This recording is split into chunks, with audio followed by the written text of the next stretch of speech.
क्या कभी आपने सोचा है सरकार को आपके घर से कितना पैसा मिलता है, मतलब प्रॉपर्टी टैक्स कितना मिलता है? लेकिन अब एक शॉकिंग डेटा सामने आया है। दिल्ली में property tax collection 3100 crore cross कर गया है सिर्फ एक साल के अंदर, 46% ग्रोथ।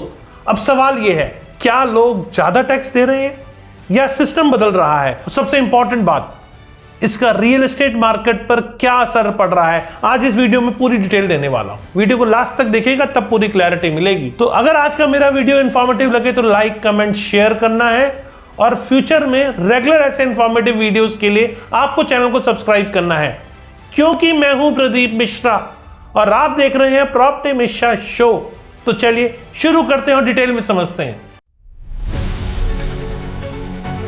नमस्कार, मैं हूं प्रदीप मिश्रा। प्रॉपर्टी मिश्रा शो में आपका स्वागत है। यहां हम आपको इन्वेस्टमेंट करने का सही तरीका और इन्वेस्टमेंट करने की सही स्ट्रेटेजी बताते हैं। तो चलिए शुरू करते हैं।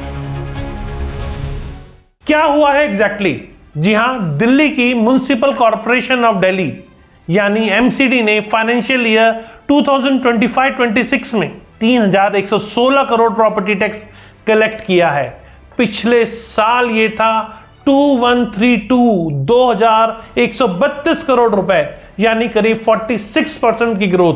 अब सिर्फ रेवेन्यू ही नहीं, टैक्स पेयर्स की संख्या भी बढ़ी है। 11.3 लाख से 13.5 लाख, यानी 19% इंक्रीज। जी हां, इतना बड़ा जंप आया कैसे? जी हां, सरकार ने लॉन्च किया संपत्ति कर निपटान योजना। इससे लोगों को मौका मिला पुराने टैक्स क्लियर करने का पेनल्टी वेवर के साथ। इस स्कीम से 1236 करोड़ रुपए कलेक्ट हुए फर्स्ट टाइम टैक्स पेयर से। 1.1 लाख लोगों ने पहली बार टैक्स भरा, यानी सिस्टम में नए प्रॉपर्टीज ऐड हुए। इससे 448 करोड़ रुपए रेवेन्यू आया। डाटा बेस्ड ट्रैकिंग, जी हां, अब सरकार बिजली data, trade license, third party data use करके आइडेंटिफाई कर रही है कौन टैक्स नहीं दे रहा है। हजारों नई प्रॉपर्टीज सिस्टम में लाई गई। इसका हिडन मतलब क्या है? जी हां, असली एनालिसिस। ये सिर्फ टैक्स न्यूज नहीं है, ये रियल एस्टेट का सिग्नल है।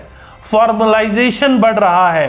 पहले बहुत सारी प्रॉपर्टी सिस्टम से बाहर थी, अब सब ट्रेस हो रही है। मतलब ब्लैक से व्हाइट का शिफ्ट है। ये ट्रांसपेरेंसी बढ़ रही है, गवर्नमेंट रेवेन्यू बूस्ट हो रहा है। ज्यादा टैक्स मतलब ज्यादा पैसा, और इसका मतलब रोड, इंफ्रास्ट्रक्चर, सिविक डेवलपमेंट, और इनडायरेक्टली प्रॉपर्टी वैल्यू भी बढ़ रही है। कंप्लायंस कल्चर बढ़ रहा है। पहले लोग टैक्स अवॉइड करते थे, अब सिस्टम स्ट्रिक्ट हो रहा है, पेनल्टी रिस्क बढ़ रहा है। फ्यूचर में टैक्स कंप्लायंस नॉर्मल होगा।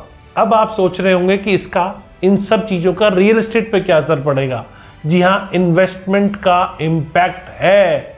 प्रॉपर्टी कॉस्ट बढ़ेगी। अगर टैक्स कंप्लायंस बढ़ेगा तो होल्डिंग कॉस्ट बढ़ेगी।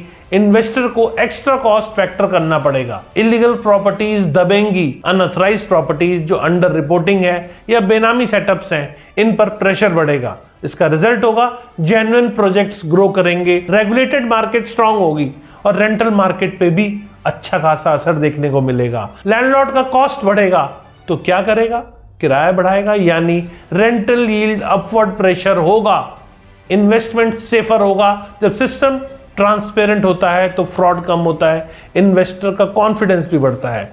तो इन्वेस्टर स्ट्रेटजी क्या है, क्या करना चाहिए? फुल्ली अप्रूव्ड प्रोजेक्ट चुने, RERA registered property tax record सब चेक करें, टैक्स कंप्लायंस भी चेक करें, सेलर का टैक्स हिस्ट्री देखें, फ्यूचर रिस्क अवॉइड करें, रेंट की कैलकुलेशन को अपडेट करें, टैक्स कॉस्ट को ऐड करें, तभी सही आरओआई निकलेगा। रिस्क और ग्राउंड रियलिटी भी है यहां।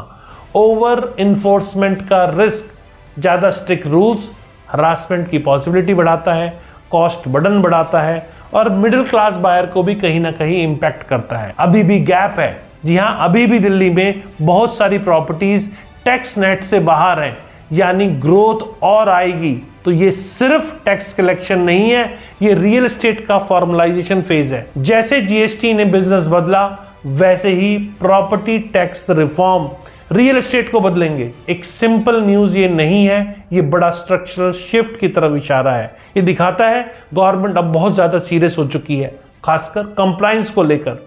डाटा ड्रिवन गवर्नेंस, शुरू हो चुका है। रियल एस्टेट धीरे धीरे ऑर्गेनाइज सेक्टर बन रहा है, लेकिन इसका मतलब ये भी है कि इन्वेस्टर को अब स्मार्ट होना पड़ेगा।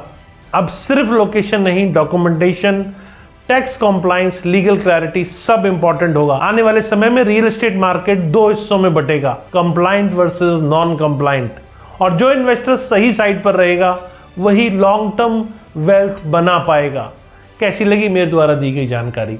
अगर जानकारी पसंद आई तो लाइक, कमेंट, शेयर करना ना भूलें। अगर आप चाहते हैं ऐसे और इंफॉर्मेटिव वीडियोस आप तक पहुंचते रहें तो आपको सिर्फ चैनल को सब्सक्राइब करना है, क्योंकि मैं हूं प्रदीप मिश्रा और आप देख रहे हैं प्रॉपर्टी मिश्रा शो। नमस्कार और जय हिंद।